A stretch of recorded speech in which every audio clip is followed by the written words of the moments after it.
Hello guys, collective reading tayo ngayon. So itatanong natin ngayon habang nakonta kayo ng taong ito, ano yung blessing ang papalapit sa'yo? Okay? Habang nakonta kayo ng tao na to, ano yung blessing na parating sa'yo? Give me the message. Habang wala kayong contact ng taong ito, ano yung blessing na paparating sa'yo?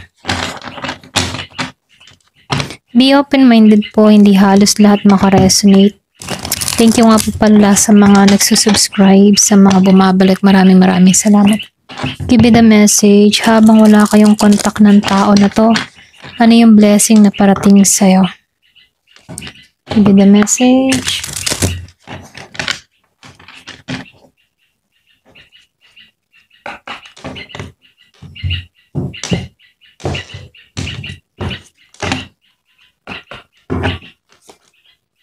So, lumabas yung Ace of Pentacles. Meron dito Page of Cups, The Magician Reverse.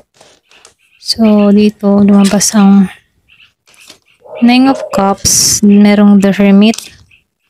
Merong Temperance Reverse. Six of Swords upright. Merong Queen of Wands reverse. So, King of Pentacles reverse. So, meron ditong The Empress upright, Four of Cups reverse, Six of Wands reverse, and the Chariot. So meron akong nakitang Virgo, Taurus, Capricorn. Meron din dito na Scorpio, Cancer, and Pisces.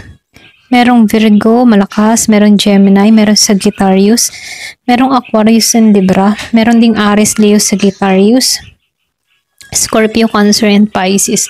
Okay, so start na tayo. So, dito nakikitaan ko dito habang no contact kayo, may mga blessing na papalapit sa'yo. Okay, so yung spread mo dito, maganda kasi may halong patient, self-realization and manifestation na kung saan meron ditong magandang paparating sa'yo. Okay, so dito kahit tahimik yung sitwasyon mo sa love, merong connection, kumbaga, kahit tahimik ang sitwasyon sa love, nakikitaan ko dito yung connection mo ngayon ay may mga biyayang papalapit, okay? Na magbibigay ng direksyon at confidence ulit sa'yo, okay? Kumbaga, kahit baga wala ka ngayon mainam na maayos na komunikasyon. So, dito, nakikitaan ko dito habang no contact, may mga blessing na paparating sa'yo. So, dito, maganda kasi yung lumabas sa card. So, ibig sabihin may halong patient, self-realization, and manifestation. Kumbaga, kahit baga tahimik yung sitwasyon ng love or connection mo ngayon, may mga biyayang papalapit sa'yo na may magbibigay ng direksyon at confident ulit sa'yo, okay? So, dito, lumabas ang Knight of Pentacles dito.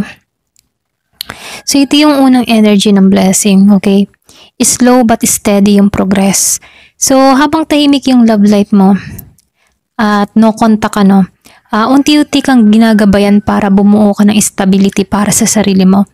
May mga blessing sa career, financial, and personal routine mo na kung saan, kung magtitiwala ka, meron ditong slowly, pero nag-grow, okay? Kumbaga, kahit mabagal, nag-grow, okay? Dahil dito, nakikitaan ko dito na magdadala ito ng paunti-unting tagumpay basta maniniwala ka lang at huwag kang susuko, okay? So, lumabas yung Page of Cups dito, naka-upright siya dito, So, ito yung energy ng yung bang tipo na unexpected message, meron ako nakitang admirer or emotional renewal, okay? Maaring may magparamdam sa'yo, hindi naman si ex agad, pero merong magpaparamdam sa'yo, okay? Meron ditong lalapit na tao, magbibigay sa'yo ng light, kilig or inspirasyon, okay? Pwedeng new person or pwedeng meron lang ditong may inspired ka lang, okay? So, dito meron ako nakikitang blessing pagdating naman sa emotion mo, okay? Kumbaga na-refresh ka. Kumbaga yung heart mo dito nagising, okay? After ng long silence, okay?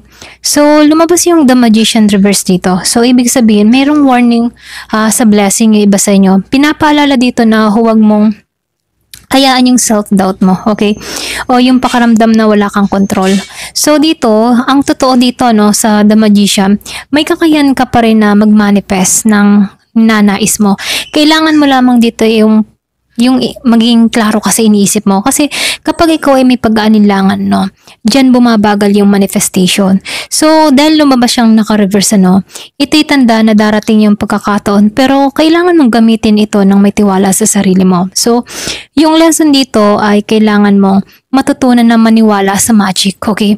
So, lumabas yung Nine of Cups dito, no? So nakikitaan ko dito, ito yung yung pinakamagandang card sa spread mo kasi ito yung wish fulfillment dito sa Nine of Cups. So may isang personal desire ka na matutupad, okay?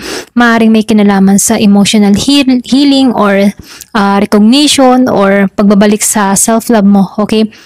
Nakikitaan ko dito, meron ditong satisfaction, kapayapaan, and self-confidence. Ang reward mo dito, yung lahat ng mga, kumbaga, yung pinaka-reward mo dito, yung matututo kang maging patient sa lahat, okay?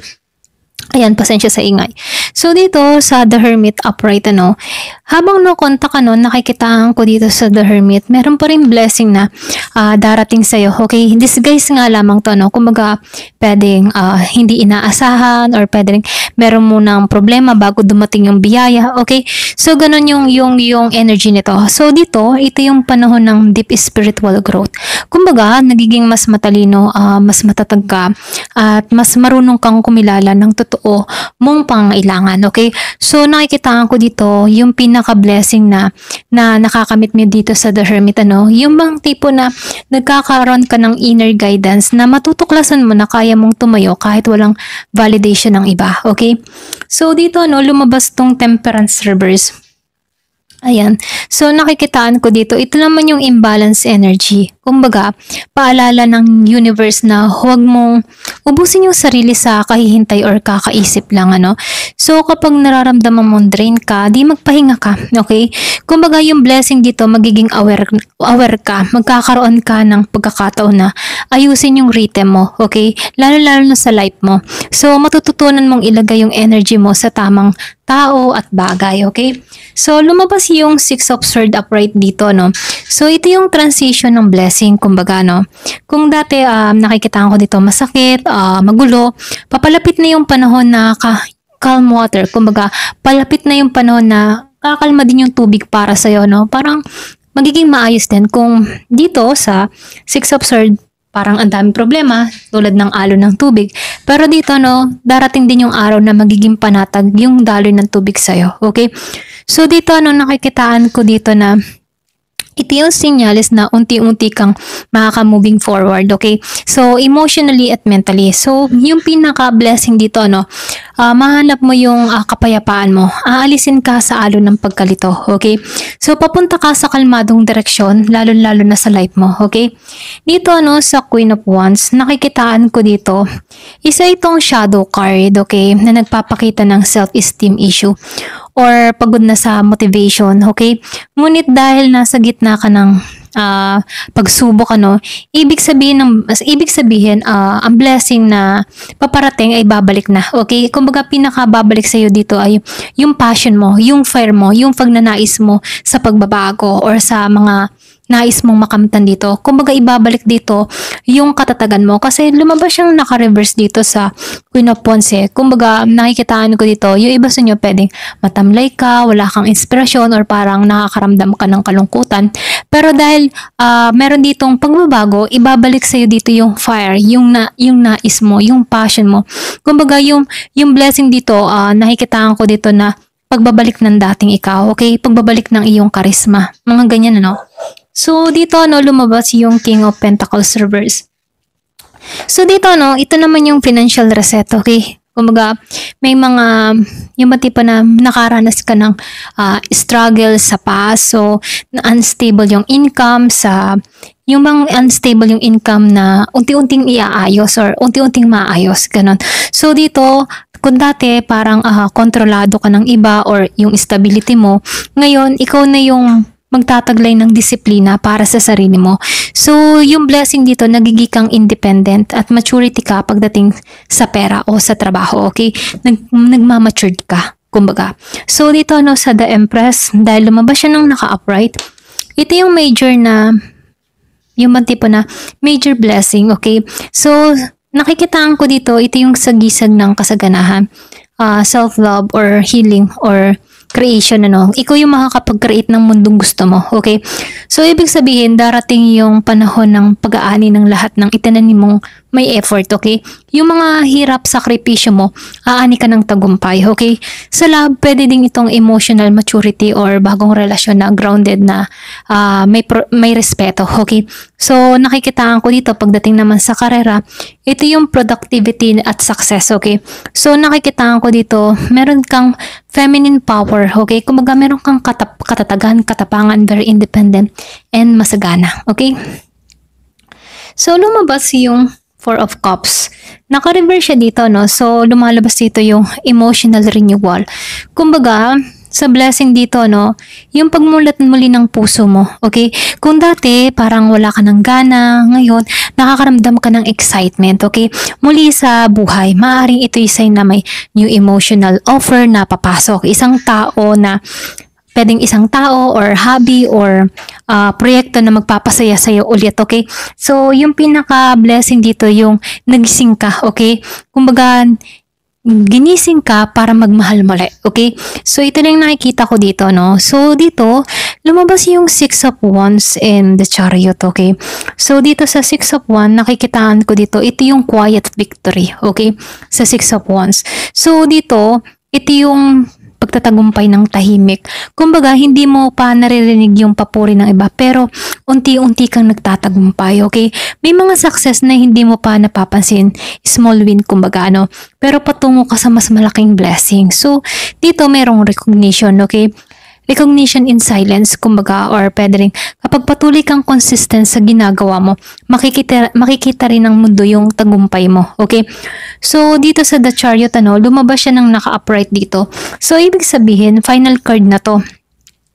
Kumbaga, napakaganda ng ending mo kasi ito yung major victory card na kung saan tagumpay pagkatapos ng confusion, okay? Ibig sabihin, kung mananatili kang focus sa sarili mong direksyon, ano, mananatili kang, yung bang tipo na makakamit mo yung control mo para sa sarili mo at yung momentum mo, okay? So, ang mga blessing ay hindi lang basta random, okay? So, ito yung gantimpala ng iyong determinasyon. Kumbaga, nakikitaan ko dito dahil nagiging ka dito consistent sa ginagawa mo, no? Yung blessing na parating sa'yo ay kusang darating, okay? Kumbaga, strong movement, okay? May pagkilos. Tuloy-tuloy na tagumpay sa career, magiging kang confident at nakikitaan ko rin dito yung spiritual journey mo na may expansion, okay? So, yung overall message sa'yo dito, nakikitaan ko dito na habang no kontak ka, hindi ibig sabihin na walang nangyayari. So, dito, habang tahimik ang lahat, ano, nakikitaan ko dito na may ginagawa kang malakas na transformation, okay? So, nakikitaan ko dito, meron kang mga bagong inspirasyon, pagdating sa emotion mo, naghihilom ka. So, sa financial mo dito, nagkakaroon ka ng personal growth. So, meron ka din ditong self-confidence and nakikitaan ko dito na unti-unti mong makakamit yung mga pangarap at tagumpay mo rito, okay? Ayan, hanggang dito na lamang po. Thank you for watching. Love and peace.